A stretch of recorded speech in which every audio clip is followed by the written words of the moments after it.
Surat Udhna railway station પાસે મહાવીર માર્કેટના પાર્કિંગમાં ગાડી પાર્ક કરવાના ઝઘડામાં 43 વર્ષીય યુવકની તીક્ષ્ણ હથિયાર વડે હત્યા કરાઈ। પોલીસે તાત્કાલિક આરોપીને ઝડપી પાડ્યો છે।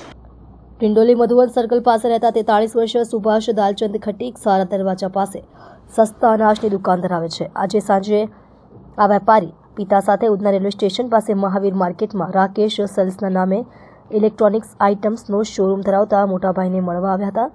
મોજા લેવા નજીકની દુકાને ગયા હતા, જ્યારે સુભાષ દાલચંદ ખટીક મોટાભાઈની દુકાન પર પહોંચ્યા હતા। દુકાન બહાર જ તેમનો એક યુવક સાથે ઝઘડો થતાં તેણે આ વેપારીને ચપ્પુ ઉલાવી દીધું હતું। પોલીસે આરોપી નીરજ ગંગાસાગરની પૂછપરછ કરતા ઘટના બની તે વખતે એક બાઇક પાસે તે ઊભો હતો। દરમિયાન સુભાષ ખટીક બાઇક પર આવ્યા હતા। શોપિંગ કોમ્પ્લેક્સના પાર્કિંગના જવાના રસ્તા પર એક બાઇક અડચણરૂપ રીતે પાર્ક કરવામાં આવી હતી। આ બાઇક તેની હોવાનું સમજી હટાવવાને લઈ માથાકૂટ કરી હતી। આ બાઇક પોતાની નહીં હોવાનું જણાવવા છતાં વેપારી બાઇક મૂકી પરત આવ્યા હતા।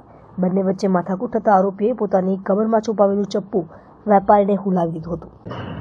આજરોજ ઉધના પોલીસ સ્ટેશન વિસ્તારમાં મહાવીર માર્કેટ છે, જે રેલવે સ્ટેશનનો બ્રિજ છે એની બાજુમાં જ છે, ત્યાં એક હત્યાનો બનાવ બન્યો છે। આ ઘટનામાં આરોપી તરીકે નીરજ ગંગારામભાઈ કરીને એક વ્યક્તિ છે। પોલીસે એની અટકાયત કરી લીધેલ છે। અત્યારે તપાસ ચાલુ છે। આરોપી શું અગાઉ ગુના કર્યા છે એ પણ અત્યારે તપાસ ચાલુ છે।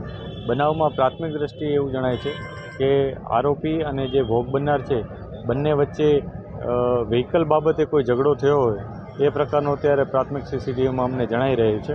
આગળની તપાસ અત્યારે ચાલુ છે।